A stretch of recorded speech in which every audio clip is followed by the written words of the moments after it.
Okay. మీరు చెప్పారు అంటే బ్రెస్ట్ క్యాన్సర్ ఎక్కువగా అబోవ్ 50 ఇయర్స్ వాళ్ళలోనే ఉంటుంది. బట్ రీసెంట్ టైమ్స్‌లో మీరన్నట్లు ఒక 20 ఇయర్స్ ఈ 20 ఇయర్స్‌లో చూస్తుంటే ఎక్కువ నార్మల్ ఏజ్ అంటే టీనేజ్ అమ్మాయిల్లో కూడా ఎక్కువ చూస్తున్నాం. ఎందుకంటారు కారణం? టీనేజ్ అమ్మాయిల్లో ఎక్కువ లేదండి. మెయిన్‌గా what we are seeing is teenage అమ్మాయిల్లో చాలా తక్కువ చూస్తున్నాము. Like I said my youngest breast cancer patient was just 21. But largely most of them are at around 30+ ఉంటారు. ఎందుకు అలా వస్తుంది అంటే 2 మెయిన్ కారణాలు. ఒక 2 ముఖ్య కారణాలు చూసుకున్నట్టయితే ఫస్ట్ మెయిన్‌గా కొంచెం వీళ్ళలో జెనెటిక్ రీజన్ ఏమన్నా ఉందా అని చూసుకోవాలి. సో ఎప్పుడైతే యంగ్ బ్రెస్ట్ క్యాన్సర్ వస్తారో ఎస్పెషలీ ట్రిపుల్ నెగటివ్ వాళ్ళు వస్తారో వాళ్ళలో ఫెమిలియల్ హిస్టరీ లేకపోయినా ఈ జెనెటిక్ టెస్టింగ్ చేసి ఫెమిలియల్ రిస్క్ ఉందా అని చూసుకోవాలి. ఓకే. సెకండ్ థింగ్ ఏంటంటే మీరు ఒకటి అబ్జర్వ్ చేసినట్టయితే ఈ లైఫ్ స్టైల్ చేంజెస్ అన్నది ఏ పాయింట్ ఆఫ్ టైంలో ఇంట్రడ్యూస్ అయినాయని చూడాలి. సో మన పేరెంట్స్కి అవన్నీ 40 ఇయర్స్ ఆఫ్ ఏజ్లో ఇంట్రడ్యూస్ అయినాయి కాబట్టి వాళ్ళు జబ్బులు 60-70లో చూస్తున్నారు. ఇది ఏదైతే sedentary life style, more carb food, ఇవన్నీ ఏవైతే ఉన్నాయో ఇంక్రీజ్డ్ ఈ స్వీట్స్ కానీ ఇవి కానీ ఎక్కువ అవడం అన్నది you remember it all these changes last 20 years. అప్పుడు most of our parents were in 40s and this thing it was introduce then. So they are getting diseases at 60-70. మన జనరేషన్లో we got introduced after at college at 20 years and this thing. So we are seeing diseases at 40s and 50s. ఇప్పుడు ఈ జనరేషన్లో పిల్లలకి మనం fast food అన్నది and all these kind of junk అన్నది మనం చాలా యంగ్ ఏజ్లో స్టార్ట్ చేస్తున్నాం. మీరు ఒక చిన్న ఉదాహరణ ఈ ఫ్రెంచ్ ఫ్రైస్ ఏదైతే ఉందో potatoes nothing, it has nothing, no great nutrient value at all. ఈ ఫ్రెంచ్ ఫ్రైస్ అన్నది మీరు చూసినట్టయితే ఒక అర్బన్ పాపులేషన్లో ఎంత ఏజ్లో ఇంట్రడ్యూస్ అయితే most of them will be below 10. So ఈ kind of fast food, maida, carbo ఇవన్నీ మనం ఇంత యంగ్ ఏజ్లో స్టార్ట్ చేసినప్పుడు obviously you can expect when they will get disease అంటే over a period of time.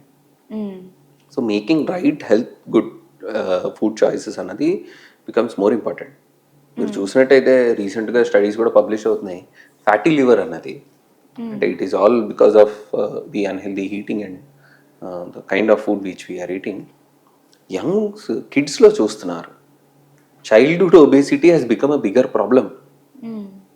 15 years ago childhood obesity ఇండియాని ఎప్పుడు ప్రపంచ దేశంలో మాల్న్యూట్రిషను పిల్లలు ఇక్కడ బరువు తక్కువ ఇవి అని చెప్పేసి ప్రపంచంలో అంతా అదే చూపించేటప్పటికి ఈ సైలెంట్ ఎపిడెమిక్ ఏదైతే ఉంటే చైల్డ్హుడ్ ఒబేసిటీ అనేది మనం మిస్ అవుతున్నాం. చైల్డ్హుడ్ ఒబేసిటీ చాలా పెరుగుతున్నాయి in this thing because of the not correct food choices we are giving to our kids.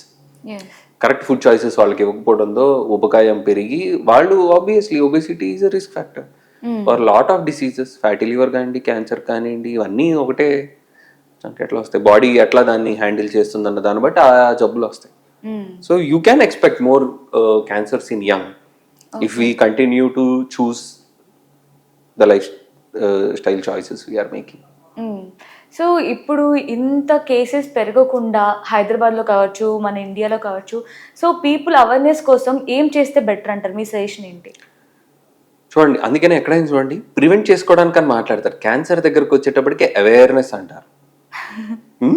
Breast cancer awareness month, liver cancer awareness month, world cancer day అంటారు, prostate cancer awareness అంటారు. We talk about awareness.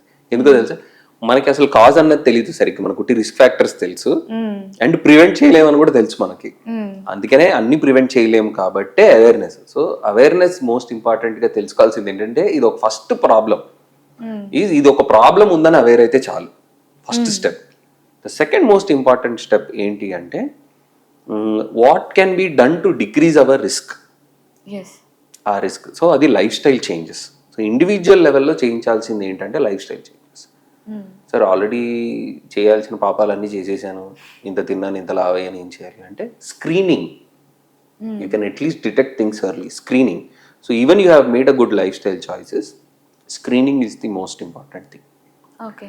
Screening every woman above the age of 40 సంవత్సరానికి ఒకసారి కానీ are 2 సంవత్సరాల్లో ఒకసారి అయినా కానీ mammogram చేయించుకోవటం అన్నది ఒక ఇంపార్టెంట్ సైంటిఫిక్ రికమెండేషన్. దానికి వెళ్ళాలి. సో అది ఇంపార్టెంట్. అవన్నీ చేస్తే మనం అన్నీ అర్లీ డిటెక్షన్ అవుతాయి, క్యూర్ అవుతాయి. అండ్ ఈవెన్ వాళ్ళకు కూడా అర్లీ డిటెక్షన్ అయ్యి క్యూర్ అయిన వాళ్ళకు కూడా అదొక మేల్కొలు. మళ్ళీ నేను తిరిగి రాకుండా ఉండడానికి కూడా అది కూడా the change their life style also. అలాంటి పేషెంట్స్ కూడా చూసాం. సో అర్లీగా డిటెక్ట్ అయ్యి నాకు ఎందుకు వచ్చిందో ఐఎమ్ ఒబీస్ అనో ఈవెనో ఆలోచన చేసి తర్వాత సబ్సిక్వెంట్లీ మంచి లైఫ్ స్టైల్కి షిఫ్ట్ అయిన వాళ్ళు కూడా ఉన్నారు. వాళ్ళే కాదు, వాళ్ళ చుట్టుపక్కల వాళ్ళందరూ కూడా. So it has that compounding effect.